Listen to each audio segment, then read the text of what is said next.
कविता अपने माता पिता की बहुत लाडली थी। 3 बड़े भाइयों की बहन थी। कोई भी चीज मांगने पर उसी वक्त सामने हाजिर हो जाती। पूरे घर में रौब था उसका। पूरे परिवार और नौकरों पर राजकुमारी की तरह हुक्म चलाती थी। कविता स्कूल में भी पूरा रौब था उसका। बड़े घर की लाडली जो थी, वह ऐसे ही कॉलेज में दाखिला लिया। उसके ठाठ बाट बड़ी गाड़ी में आना जाना।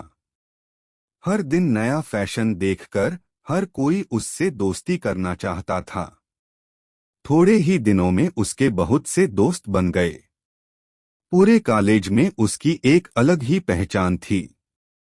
इन दिनों उसके घर एक रिश्ता आया। खानदानी लोग थे और पापा की पुरानी जान पहचान भी थी उनके साथ। कविता के साथ कोई जबरदस्ती नहीं थी, पर कविता ने फिर भी हाँ कर दी, क्योंकि वह अपने परिवार से बहुत प्यार करती थी। वह जानती थी कि वह लोग उसका अच्छा ही सोचेंगे। लड़के का नाम राज था। राज काफी पढ़ा लिखा और समझदार लड़का था। ससुराल वाले भी बहुत अच्छे थे। ससुराल में कविता की जगह वैसी ही थी जैसी कि मायके में। कोई भी कार्य कविता की सलाह के बिना नहीं होता था। सबकी लाडली बहू बन गई थी वह। फिर उसके घर एक बेटे का जन्म हुआ। राहुल कविता को जान से प्यार करता था। पोता पाकर ससुराल वाले तो फूले नहीं समाते थे। कविता कभी कभी सोचती कि उसकी किस्मत कितनी अच्छी है। उसका हर अपना उसे कितना प्यार करता है। चाहे जीवन में कैसा भी समय आए, पर मेरे अपने हमेशा मेरे साथ हैं। मैं कभी अकेली नहीं हो सकती। कितनी खुशकिस्मत हूं मैं। पर शायद कविता की खुशियों को उसकी अपनी ही नजर लग गई थी। एक दिन वह मायके जाने की जिद कर बैठी। राज को बहुत काम था, लेकिन वह फिर भी उसे ले गया। रास्ते में उनकी गाड़ी अन्य गाड़ी से टकरा गई।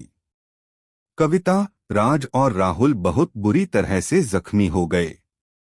काफी दिनों के इलाज के बाद राज और राहुल तो ठीक हो गए, लेकिन कविता पूरी तरह ठीक ना हो सकी।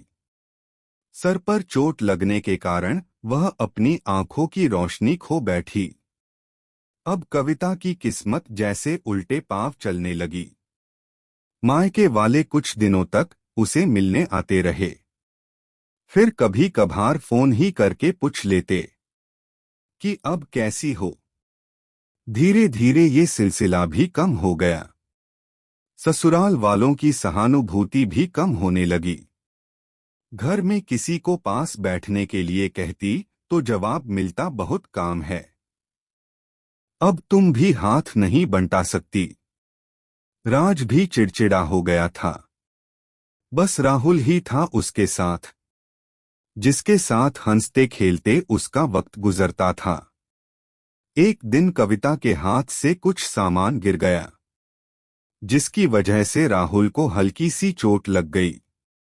कविता के सास ससुर ने राहुल को उससे अलग कर दिया कि कहीं उसके ना देखने की वजह से बच्चे का कोई नुकसान ना हो जाए। कविता अंदर से टूट चुकी थी। एक दिन उसने सबके सामने मायके जाने की इच्छा रखी, तो राज उसे तुरंत मायके छोड़ आया, जैसे कि वह भी यही चाहता था। लेकिन राहुल को उसके साथ नहीं भेजा गया। कविता कभी राहुल से दूर नहीं रही थी, पर अपनी कमी के कारण उसने ज्यादा बहस नहीं की। कविता को लगा कि वह 3-4 दिन वहां रहेगी तो थोड़ा हवा पानी बदल जाएगा, क्योंकि वह कितने दिनों से कहीं भी बाहर नहीं गई थी। घर वाले भी इतने दिनों बाद उसे देखकर कितने खुश होंगे। कविता के घर पहुंचने पर सब लोग बहुत खुश हुए। खाने में सब कुछ कविता की पसंद का ही बना था। उसने अपनी मम्मी पापा और भाई भाभीयों से दिल खोलकर बातें की। उनके छोटे छोटे बच्चे भी बुआ के साथ घुल मिल गए थे। रात को सोने के वक्त जब वह कपड़े बदलने लगी तो उसे पता चला कि उसका बैग तो बहुत भरा हुआ था। वह सब समझ गई। वह बहुत उदास हो गई। कुछ दिनों तक तो सब ठीक रहा। फिर जैसे सब बदलने लगा, सबका व्यवहार बदल रहा था। वह लोग जैसे थक चुके थे उससे। सब लोग घूमा फिराकर पूछने लगे कि राज कब आ रहा है, उसे ले जाने। वह बहाना बना देती थी, जबकि वह जानती थी कि उस घर में अब उसके लिए कोई जगह नहीं है। कविता से इस वक्त कुछ ना कुछ नुकसान हो जाता था। थोड़ी बहुत टोकाटाकी उसे सुनाई देती थी, वह टाल देती थी। एक दिन उसके हाथ से लगकर एक कीमती फूलदान टूट गया। छोटी भाभी ने बहुत हंगामा मचाया। कविता के माता पिता रोज रोज के झमेलों से तंग आ गए थे। उन्होंने राज को खुद से फोन कर दिया। राज कविता को अपने घर ले गया। कविता को अपने परिवार वालों से ये उम्मीद नहीं थी। जिस कविता के कहे बिना घर में एक पत्ता भी नहीं हिलता था, उस घर के लिए वह अब बोझ बन चुकी थी।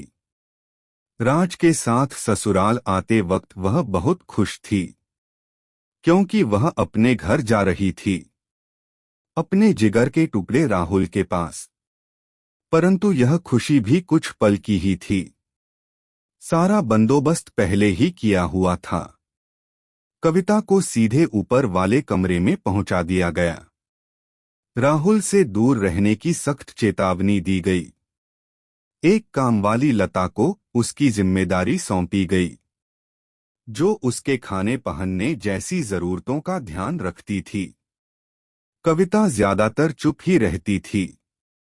कभी कभी कामवाली लता से थोड़ा बतिया लेती थी। उसके जरिए राहुल का पता चल जाता था।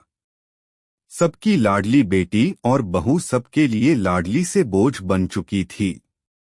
दोस्तों, मेरी ये कहानी कैसा लगा आप लोगों को कमेंट करके जरूर बताएं। और चैनल पर नए हैं तो चैनल को सब्सक्राइब, लाइक एवं शेयर करें।